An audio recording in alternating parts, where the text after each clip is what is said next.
Hi, welcome to Forwards. You've caught me doing some openers, just a quick half-hour session, ready for tomorrow's opening round for Southdown Social Wessex League Cyclocross Series. I'll be racing the V40 again, and an idea we had last year was to do a top 10 hints and tips, or top 10 hacks, should we say, for cyclocross racing. I never got round to it, so we'll get into that now, and then I'll see you during the races. Bye! Welcome back to Forwards. Thanks for bearing with me while I was doing my openers for tomorrow's race. We're going to get into our top 10 hacks or quick wins for cross. If people like this video, we'll do a bit more of this during the season. And if you want to add them in the comments, or grab us at a cross race and we'll do a little top 10 with you as well. So without further ado, should I say, let's just get straight into the top 10.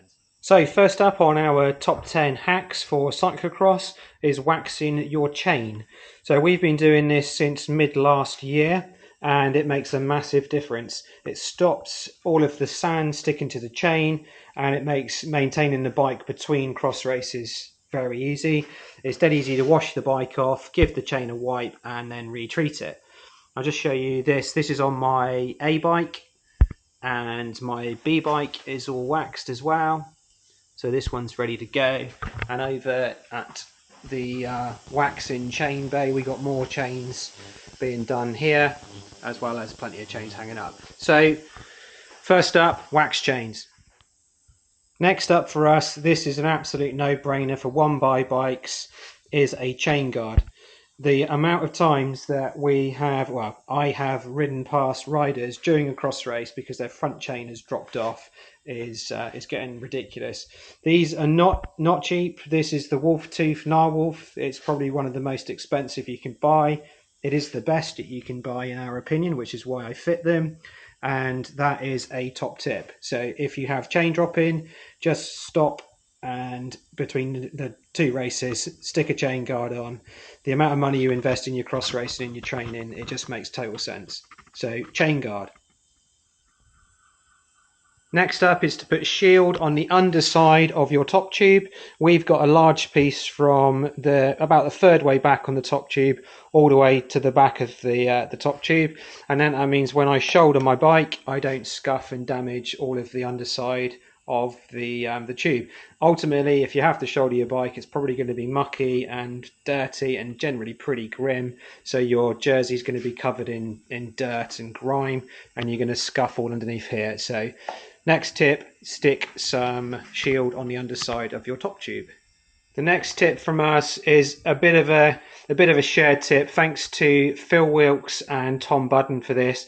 It was a bit of a combination of both of their input. This was in my, I think, first or second season cross racing, and they mentioned about using a shoe dryer. So think of how the state of your shoes after your cross race.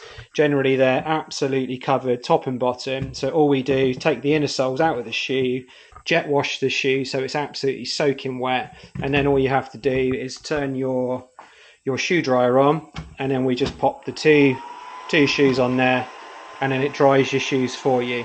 So it seems like a bit of a geeky one, but this is an absolutely awesome hack, and it keeps your shoes in tip-top condition, and it's dead easy to keep them clean.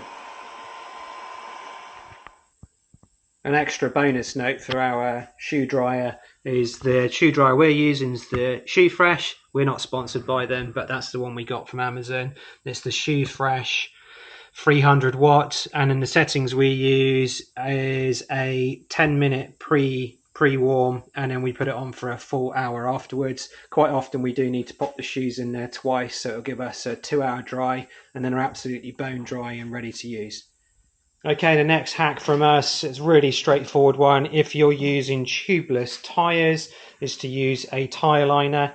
This will help keep the tyre onto the rim and stop it burping on the corners when running lower pressure. And also if you hit any of the gnarly sections of the track, it will protect your rims. What we'll be testing this year, so if you want to ask us during the season how we're getting on with it, is we're going to be using the softer foam road liner in our cyclocross tyres. Last year we used the gravel liner, which is this makeup. Just found it was a bit too hard, so when you're running really low pressures, you'll find that your tyre's actually just running on this all the time, so you're ultimately riding around the track on this foam liner. So this season we're going to use the much softer one. I'll just open it up quickly. So as you can see, this is much softer, so we'll be using that this year. So next hack from us, use Tyre Liners in tubeless tyres. A little bonus mini hack from us. If you're like me, I'm a bit obsessed with checking tyre pressures on my practice lap.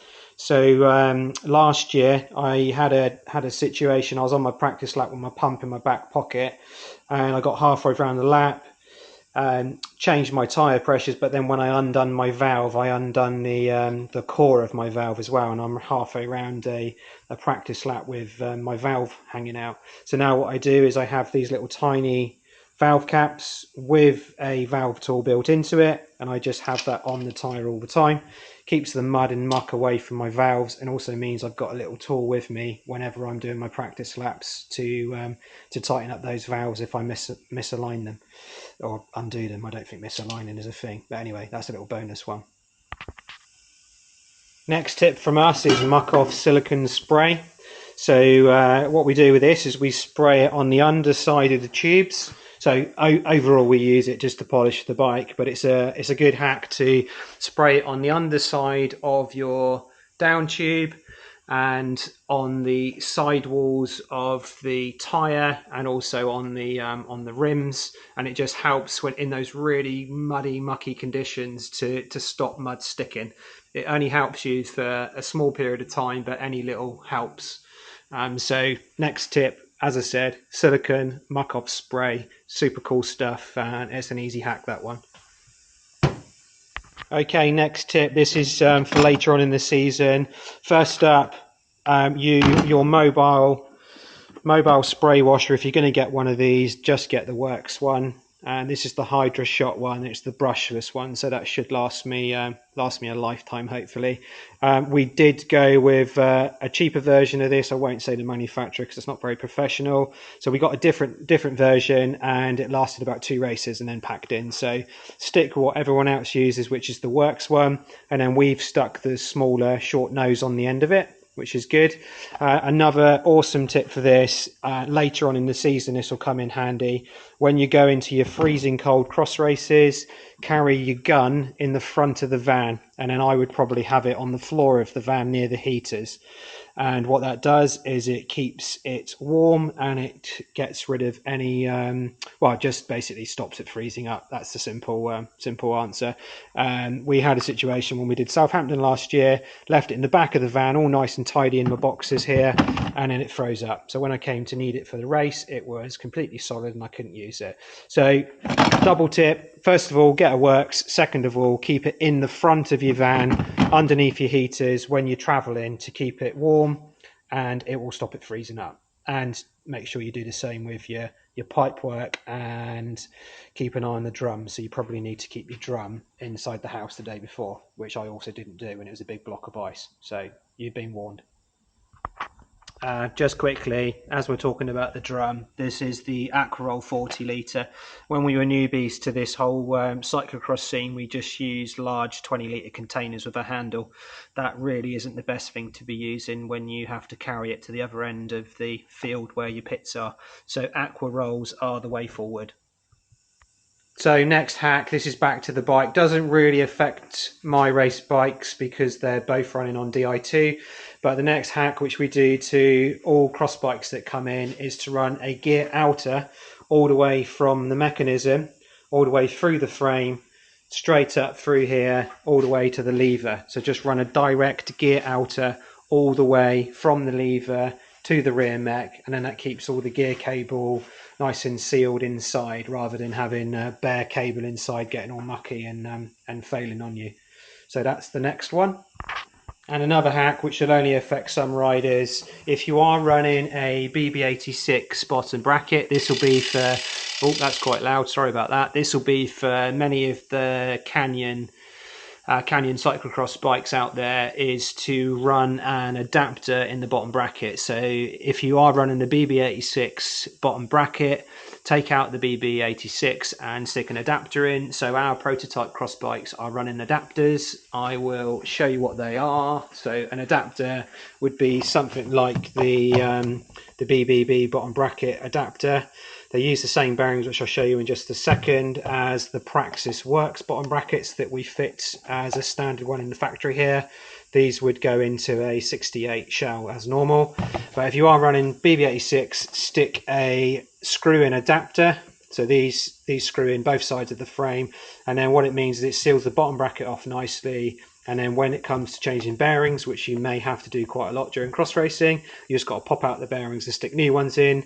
And the bearings that this uses are 2437 bearings, and we would recommend that you use the ABEC 5s, and these are angular contact bearings, readily available. They're not very expensive, and you will find that they will last a lot longer than most bottom brackets on the market. So these are the Enduro ones.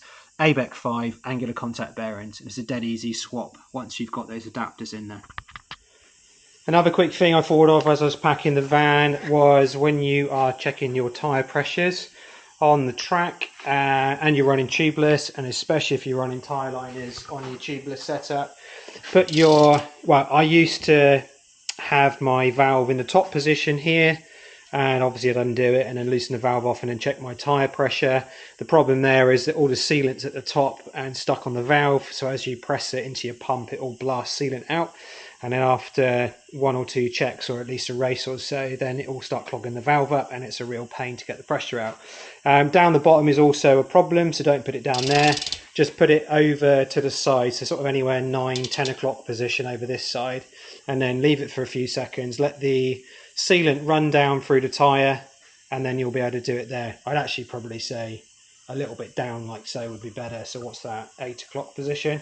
So maybe 8 o'clock position, have it down there, and it just gives the sealant a chance to run out and then get that checked for you. So that's the first part of that one. And the second part, we use this little toe peak pressure gauge to check the pressures.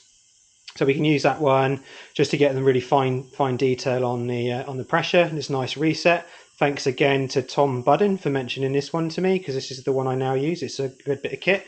And then also another item from Toe Peak is the dual stage pump, and this has a gauge built in. So if you see me on practice laps at the circuit, I will be using one of these to check my tyre pressures. And then the word of warning with this type of pump is it's the screw-on type valve.